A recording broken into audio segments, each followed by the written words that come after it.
Today, you'll learn how to take your map content further with the location open setting. Transform your locations into buttons to take your users to external web pages and even to curated map views. Here's how it's done.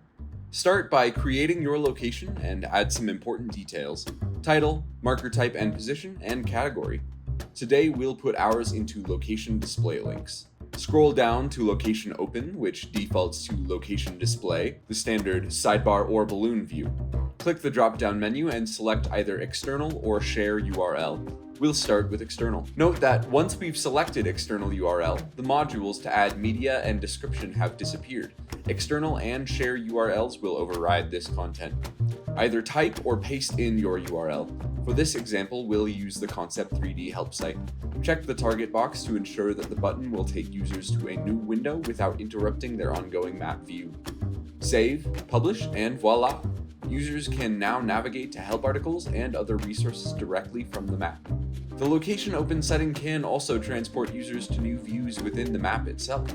For example, we'll create a location to take users to campus amenities. First, we'll need to extract the particular map view.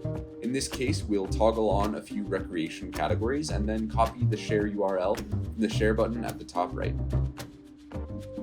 Next, we'll create a new location and follow the same steps from before: title, marker type and position, and category.